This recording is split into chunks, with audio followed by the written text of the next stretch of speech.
man.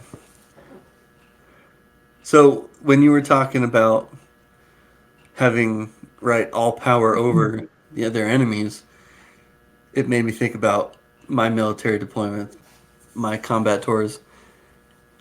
Even though we have the technology, we have the thermal cameras with the guided missiles and all of these things, the night vision that clearly should have stomped anyone in our path, right? The rules of engagement that we had, the lack of capability to use those things. Maybe that's not the right way to say it. The restrictions. The restrictions we had because of the rules of engagement, we lost that power, right? Over our enemies because I mean look what happened, right? 20 years later, we didn't do anything over there other than just make more people mad and you know kill a bunch of our own guys. But with my own experiences, right? Like I just think about seeing the enemies, and even though we built up our fortifications and all of these things that easily stopped like any attack that came at us, you know what I mean? Like we when we were able to when we were allowed to fight back, we crushed. You know what I mean?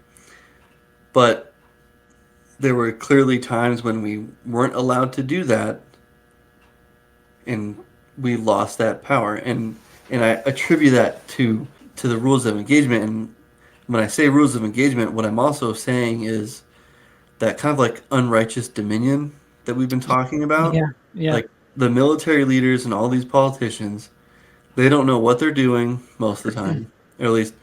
And again, this is my experience. Other people had very different experiences than me, but the years that I was in, the military leadership, the political leadership, just hosed us big time. We had the physical preparations, sure, but this wasn't here, and it wasn't long after that that this wasn't here. Oh man. And you know what I mean? Like Yep. I lost all as far as wanting to do the military. I was all about it. I was planning on doing 20 years in the military. Like I love the military. I love my country. I want it to be safe. I want it to protect. Um, Obviously that's also being young and naive and getting taken advantage of for sure. But once I figured it out, and once I realized this wasn't being used anymore by all the people way above me, which didn't allow me to use it anymore to a certain degree. Like it wasn't too long before my heart wasn't in it anymore. And I was like, this is the stupidest thing ever. What are we doing? And so I could only imagine what it would have been like to have someone like Captain Moroni as my leader. Like, just be like, heck yeah, man. Like, we're going to win, not because we're forcing ourselves, our way of life onto other parts or other people, other parts of the world or other people, but because we're actually trying to defend something and do something honorably or honorable and doing it honorably as well. Yeah. All right. Any last thoughts before we wrap it up? Oh, man. Um, well, I think of the probably the greatest attribute of Captain Moroni, if I had to narrow it down to one, would be humility. He's full of gratitude and thanksgiving. He's his compassion supersedes his anger. Right in the middle of battle, he sees they're winning. He stops the battle and says, "Hey, like you guys can surrender if you want to live. You got to join our. You got to make the covenant and all that kind of stuff. And not be a bunch of punks anymore." Right. So he's able to control the violence, the dangerous man that he is, right? Because clearly he's a dangerous man. Yeah. He knows how to wield swords and spears and all that kind of stuff, right? Tactics, all that stuff. He Right. is So very dangerous. he's a dangerous man, which I think today scares a lot of men, scares a lot of people in general. That's the toxic masculinity that's out there today. Maybe that's another topic for the day. But so his compassion supersedes his anger. He, he believes that people can change, that people can change their hearts, including his enemies. They might need to be compelled to see that righteousness, but they still will have the ability to make that choice. Yeah. But my favorite thing about his humility is that he has this perfectly, I don't want to say perfect because he's not perfect, but he has this firm standard of righteousness that he sticks to.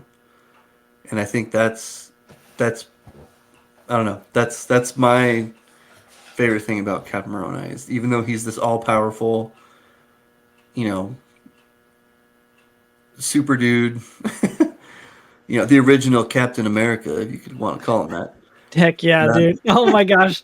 That's such not I not, can't not believe the you said Marvel, that. not the Marvel, but It's you so know. dang good. That's so true. He is the original Captain America. But just that I when I was reading through that book again, where'd it go? 'Cause it's a really cool book. I like check it out, man. I think anyone else who wants to learn about Moroni has to check it out. But just that firm standard of righteousness, Yeah. because you don't see standards today, much less a firmness of staying to those standards. When you described how he was a dangerous man and in the heat of battle, he could put his sword away basically and be like, halt the battle. Let's give these people a chance. That was that. I think that is the perfect example of someone who is meek. So, Yeah, I think of like how people don't understand what they don't truly understand what meek is, and how once someone said to Joseph Smith like, Joseph, that wasn't very meek. And the very example he gave them was Christ coming down hard on the Pharisees, being like, hypocrites, liars, dun, dun, dun. He's like, because he said, I'll give you an example of meek. And some people might just say, like, you don't know what this means. Look, Christ is he being meek? But actually, he was showing an actual example of someone who was meek because Christ was someone. So let me help you understand why. So Jordan Peterson, he said he looked into the details of like what is meek? Where the heck did this word come from? Where did it originate from? He said yeah, yeah. it basically boils down to those who have swords and know how to use them, but keep them sheathed. Yep. In other words, I'd say trained and disciplined. And Hmm. that doesn't just go with like your sword and what you can do in battle, right? Trained and discipline to fight and not want to fight. But that's with your passions. That's with your thoughts, your emotions, right? Your all the actions you take in your life. He was meek. He was a dangerous man. He was trained but disciplined. So disciplined that even to his very center, he could, I imagine I've never been in war, but from what I've studied, it sounds a lot like when you're in the heat of battle, it's hard to shut anything off other than kill so I'm not killed, kill so I'm not killed. Like you Hmm. have to be aggressive, put it Yeah. down because right, and that he could have step outside of that and say, hold on, time Yeah. time time to put a pause here. When That's you reach a insane. certain point, it's like, okay, this is enough. I think about two different instances always stand out in my mind when I think about grace and meekness. And I don't mean to like toot my own horn with this kind of stuff, but in Iraq, we nabbed up like it had to be like 4 or 5 dudes, and we threw them in the back of our truck. Like we put bags over their heads, and we threw them in the truck, right? And we're telling our interpreter, tell them they can't talk to one another, and all this kind of stuff. And I just remember thinking, part of me was like, yeah, we got them. Like, we rolled people up and we're taking them off the streets, even though the Iraqi government was all kind of screwed up and probably set them free. Um, but I just remember thinking about how sad it was that, um, just how sad it all was. It was like, man, like, this really sucks to be doing this right now. I don't want to be doing this right now. It's not like we were like beating the crap out of them or anything like that, but just the idea of like I have to treat another human being this way because of what they're trying to do to me. You know what I mean? Yeah. And so I always think of that as like feeling like trying to feel grace and compassion for people in the middle of a war, you know? And Yeah. then the other time is more of like a bloodlust, where this was Afghanistan and um, our medic was killed, and the we had helicopters that were flying around, and what had happened was okay, sorry, the helicopters don't play a part yet, but For sure. what had happened was these two guys were driving around on a motorcycle and they were shooting. It's called a recoilless rifle. It's basically a rocket launcher that has like no recoil to it. It's pretty wild if you just look it up, but recoilless rifle, but it shoots a rocket, and it went through the truck and killed our medic, and like everyone was fired up, like we were pissed, and we were kind of out in the sticks when this happened, and so or that was kind of like our area of operations, our AO. So so he got killed, and a couple other guys got wounded in the truck, and these were all guys, we were all friends, so like we were pretty pissed, and at some point too, like the deployment had kind of been going this way the whole time. This was see, we had gotten there in March. This was August. So I mean, it had been like 6 months of having to deal with this crap, of like not being able to fight back, and like we were losing. Basically, it seemed like, anyways. When you say not being able to fight back because you were told not to, you were commanded not to. Pretty much, like it was the whole like we could only fight back to a certain degree, and if we wanted to go more, we had to get permission to do it, kind of thing. And that's there's there's more behind it, but that's the general gist. Like if we wanted to do more than just shoot back with rifles and machine guns, we had to get special permission. Um, anyways, so he gets killed, and these helicopters flying around are following the dudes on the motorcycle. They spotted them, and they're following them and everything, right? And so they're like, "All right, we're gonna gather up." Like, oh, there's probably like there probably been like 30 of us, I think, roughly, 20 to 30 dudes.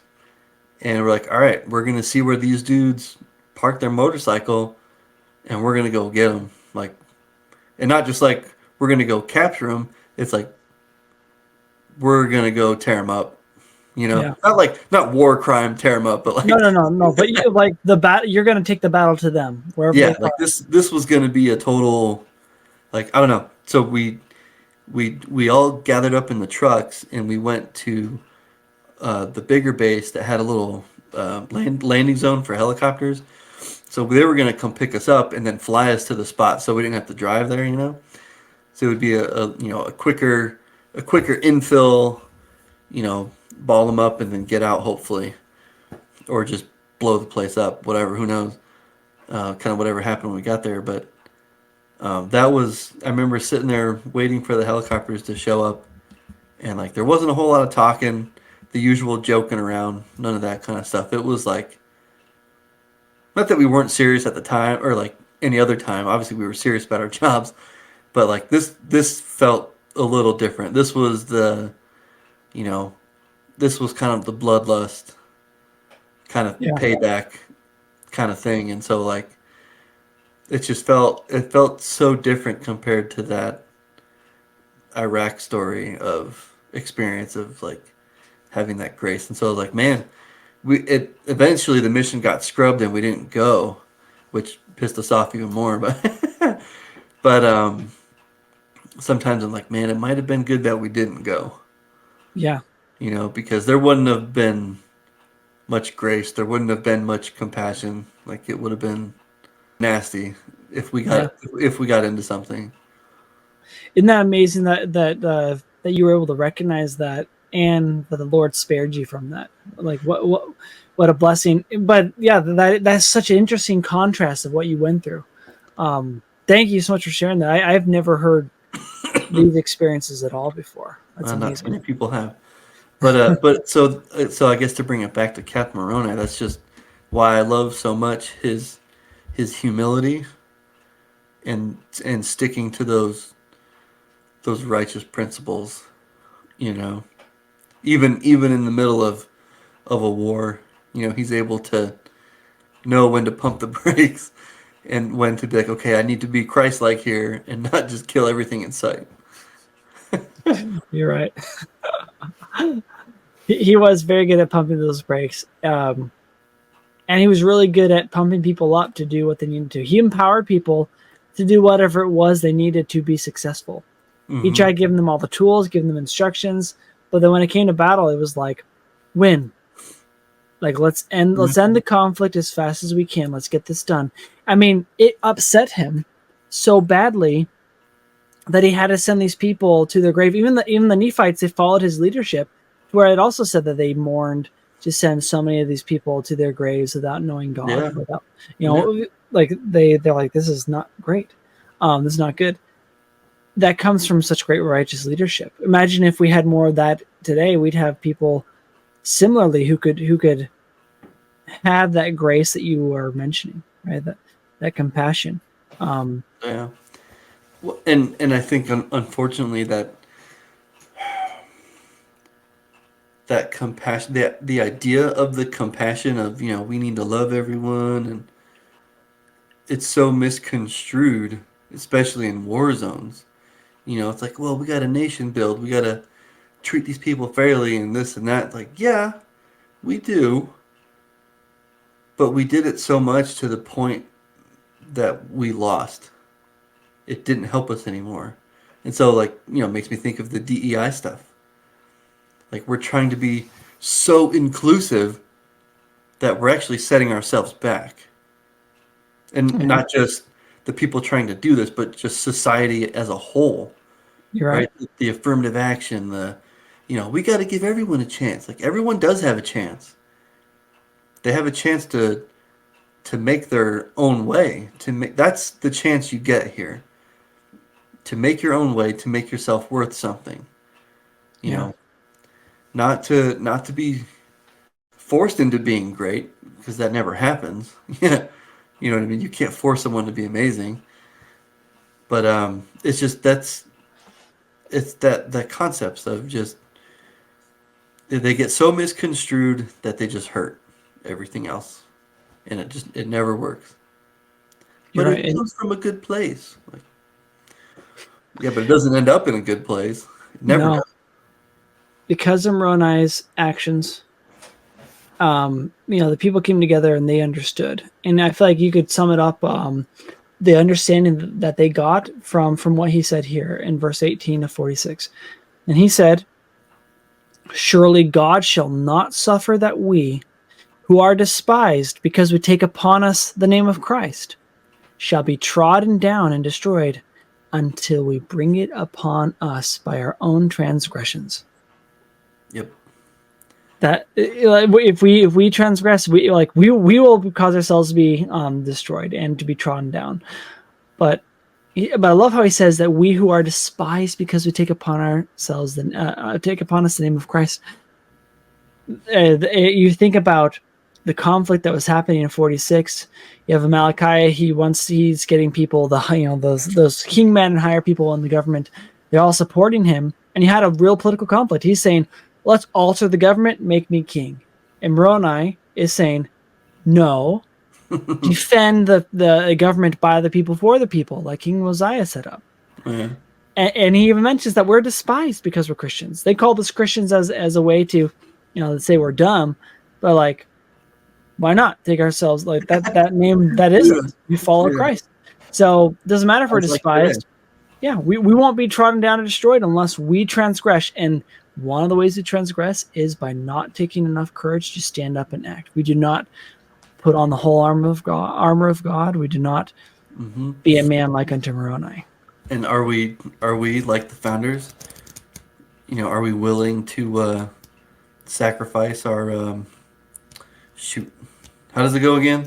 Oh, All our that we mutually pledge to ourselves, yeah, each other, to each other, our lives, our fortunes, and our sacred honor. yeah. Like, are we willing to give that? There's a lot that aren't right now, and that's why we are where we are. You're right. And I hope people can listen to this and take that courage, right? And can do that, can pledge to each other those things, Yeah, can not transgress by not acting as well as acting in the wrong way. yeah. Um, I Not guess, sorry, go ahead. no, and not that we can, but that we must. Like, we have to. Like, Yeah, for whatever reason, I find it to be the obligation, like just my personal obligation to, like, this is what I'm supposed to be doing. I'm supposed to be someone that stands up for this stuff. That's trying to be, not trying to be, trying to follow a Captain Moroni. yeah. You know, like that's what's gonna make mankind happy. It will. It will bring us happiness and peace. Peace through strength, the peace within liberty, not peace by slavery. It's like, Yeah. yeah, you can have peace by being enslaved. You may do nothing. Yeah, and I was gonna say that it's funny because in earlier episodes we had mentioned that this is kind of like the eldest quorum conversation, that you couldn't really have in church. In a way, it is, but also really, if we really look down the path, or the original roots of why we wanted to do this podcast, you, me, and Sky, it was because people were doing the very thing, doing the opposite of what Moroni was doing. They were not, getting a perfect understanding and then finding the applications of that to all the areas of their lives. That Hmm. way, they did not become transgressors and people who destroy their own liberty or get confused. The gospel is clear, and you can live it clearly and not support bad political ideas that will destroy our nation, and your family and the Yeah. God, the Church of Christ. And I thought that really is why we wanted to do this. We have to be able to talk about these things Yeah. and find the applications of the gospel elsewhere. I'm tired of all these influencers out there being like, "Hi, so yeah, like I'm a Latter-day Saint, and I'm a gay Latter Day Saint. Like, yeah, oh, I'm a Democrat." It's like, okay, that's great. I don't. Yeah, man. Like, and not just political, um, policies that we're trying to fight against, but the societal changes. the culture, yeah. Oh Yeah, my the gosh, cultures. In my opinion, the culture of our country, the attitudes of our country are a million times worse than the politics of our country. I mean, I think they feed off of each other for sure, but it's kind of like the government is empowering those awful social ideas. I don't want this to upset people, but it's like, to You know, quote Ben Shapiro, politics is downstream of culture. mm-hmm. And I'm going to take it a step further because this is what I feel like Daily Wire and everyone else misses. Culture is downstream of spirituality. Yeah, Like your culture is developed specifically by the spiritual healthiness of your people. yeah, What religion do they ascribe to most? What religion is influencing the culture the most? And mm-hmm. right now, it is secularism. It is communism. It is anti-Christianism. Right, yeah. And and what I always love to see are I've always prescribed to the idea of you know words not or deeds not words. So what are the consequences of these ideas, of these societal changes, and what are the consequences, right? Because those are undeniable facts. Like, what actually happens because of what these people did, or because of what we've done, or whatever. You know what I mean? Like, you Yeah. can't ignore those. Well, apparently you can ignore those things, but eventually you can't at some point. So it's just a, and again, I'm not perfect with any of this stuff. I'm not the most amazing thing out there. I have my own problems with a lot of different things, you know, but it's still just it blows my mind when I see the clear opposites of righteousness. That's the norm now. Yeah. Well, Ryan, I appreciate your time. I can't wait to do this again. This was a topic that I love so much. Awesome. Hopefully, it wasn't too all over the place. Heck no. And I thought it was great. The personal stories you shared and all the other parts. Yeah, we can make. Dude, What okay, do you want to do with this? so the book, right? Check Yeah. this out. Okay, so these are the different chapters, and they're only like a couple pages each. Wow. Yeah. So like, Labor exceedingly, man of covenant, mighty fortress, soul rejoice. Oh. so like, dude, it's like I've got So all kinds of does it highlights. take real world applications? Does it put real world applications in there? Yeah, Like yeah, my thought is, they if equate it in, to today. if in the future I were to try to invite those authors on to be interviewed on our podcast, do you think they'd be like, "Don't bring up the modern political crap"? It's like, well, I'm going I to. mean, it's because it's a quick read, right? It's definitely generic in some things. As far as I would probably say, it's generic in the sense of application to today. Yeah, Like they don't go in depth about you know we should be this way or that way or whatever. Like it's mainly just it's like an essay about Captain Moroni. Is probably what I would more equate it to. still, I'm going to read that. It looks amazing, and I'd love to have them on in an interview. That'd be Yeah, so fun. I mean the book was written 21, I think. Oh, pretty Yeah, recent. copyright is 2021. So yeah, so I guess if you ever wanted to be like, yo, like, what all did you find about Moroni? Because clearly only put so much. And like, there's a line in here that I loved in the beginning. So talking about Moroni, right? He stood against evil in its military and spiritual forms. He did so with such resolve that Mormon, with access to more information about Moroni than he inserted into his account, made this unparalleled judgment of the man. So kind of be like, man, Mormon, what else you got about Moroni? Like, I want to know.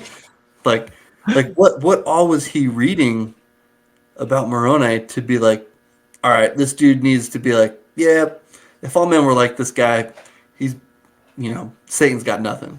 Like, Yeah, yeah. what else was he reading? I mean, obviously we have a ton of chapters about Moroni, but it's still like, Okay, let me just say this. I know I'm trying to wrap this up, but gosh, there's so much to say here.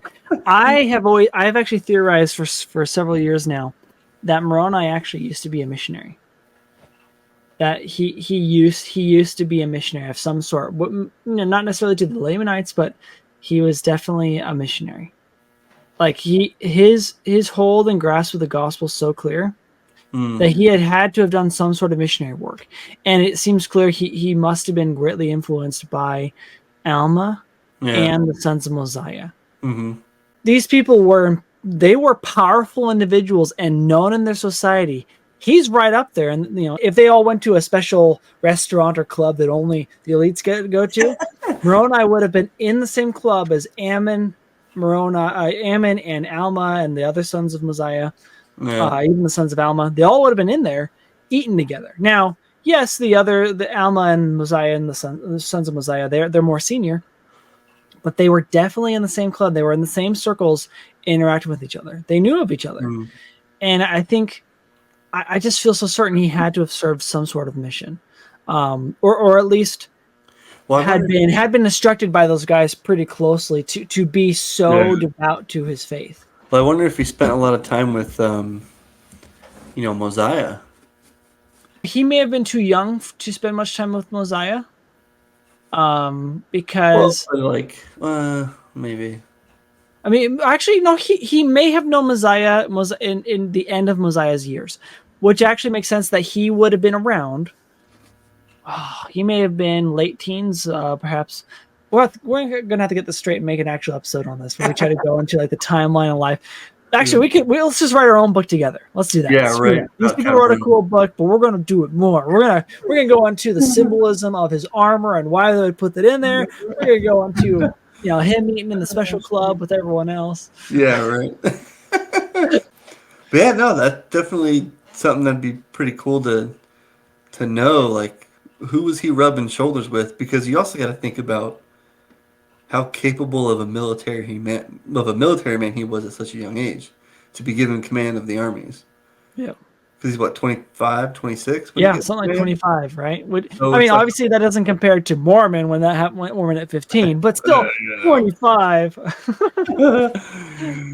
Maybe that's why. Maybe there's a little like, hey, I got him younger than you did. but but yeah, man, like he must have been not like a favorite of the Nephite government, Mosiah or He Alma clearly, or whatever, but clearly like stood out. he must have been rubbing shoulders with those dudes for a long time. Whether it was being a missionary, spending time with Alma something, you know what I mean? Like, Yeah, or he just got it. He just understood it, kind of like the stripling warriors, right? Like, well, their mothers taught them the right stuff. So I don't know. Maybe that was just what he was. We're all blessed with gifts. Maybe his gifts was just like, you're gonna have this understanding, man. Like, the gospel, it's legit, and like that has to be really solid because you're gonna need to be an awesome military man.